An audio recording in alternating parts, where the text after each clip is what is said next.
여러분 안녕하세요. 저희는 청소년 근로권익센터 4기 서포터즈 전인권팀의 노신영, 김영서, 황예원입니다.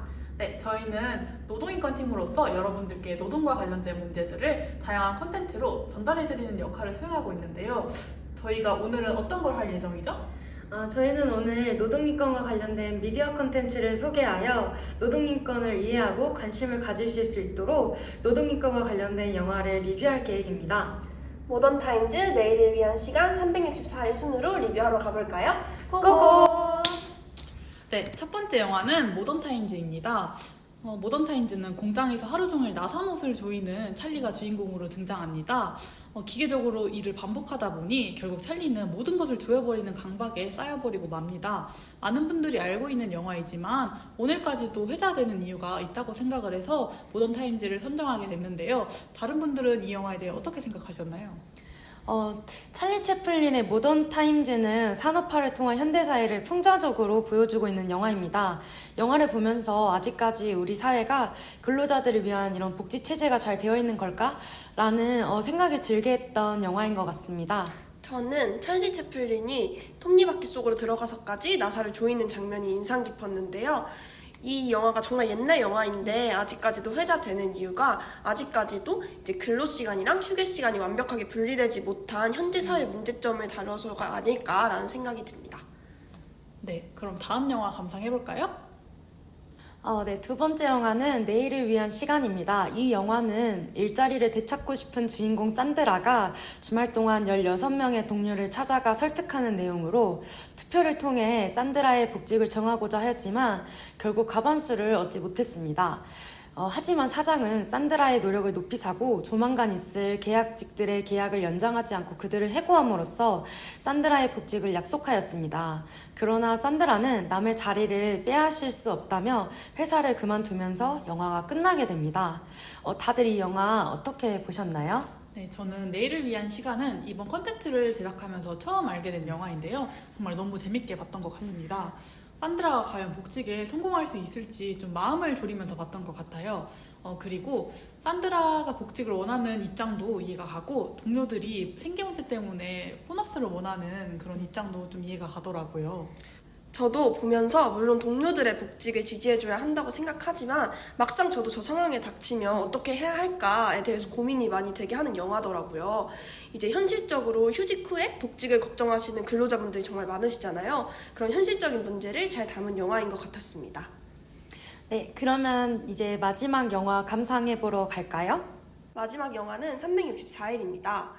편의점에서 알바를 하고 있는 지은이가 자신도 퇴직금을 받을 수 있다는 사실을 알게 되고 이를 사용할 생각에 설레어한 것도 잠시 막상 퇴직금을 달라고 사장님한테 말하기가 꺼려져서 이를 말하기까지의 지은이의 고뇌의 과정을 담은 영화인데요. 혹시 이 영화를 추천하시는 이유가 있으실까요?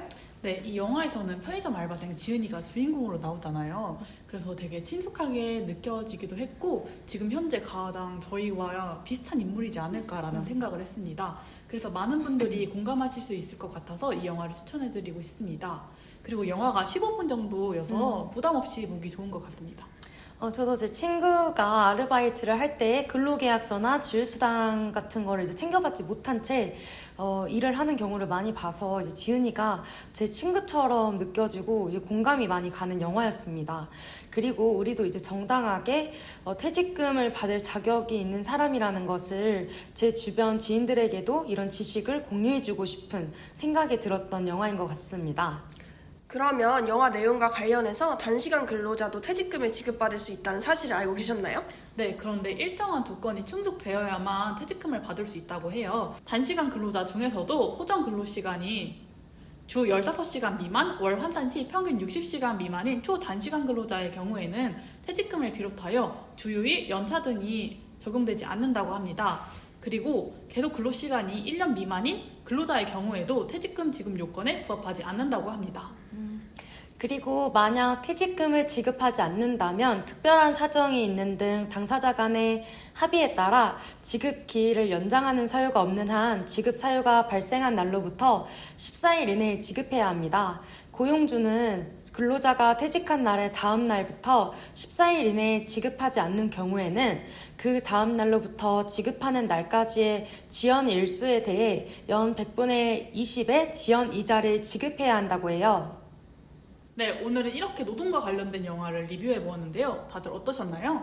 저희가 영화 리뷰를 통해 노동권익에 대해 더 알뜰한 정보를 얻게 된 것 같아요. 특히 영화 364일과 같은 상황에서 만약에 점장님께서 퇴직금 지급을 안 해주신다면 청소년 근로권익센터를 통해 무료로 권리구제를 받으실 수 있습니다. 네, 맞아요. 전화, 온라인, 카카오톡 상담까지 다양한 상담 방식으로 구제를 받을 수 있다고 해요. 특히 2023년부터는 이용 가능 대상이 확대되어 만 15세부터 만 34세의 청소년, 청년이라면 누구나 이용 가능하다고 합니다.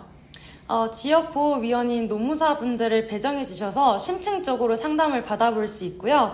만약 영화 364일 지은이처럼 아르바이트를 하다가 부당한 대우를 받거나 권리를 구제받고 싶은 일이 있다면 청소년 근로권익센터를 적극 활용해 보아요. 네, 그러면 저희는 다음에는 노동과 관련된 뮤지컬로 찾아뵙도록 하겠습니다. 다음에 만나요. 안녕!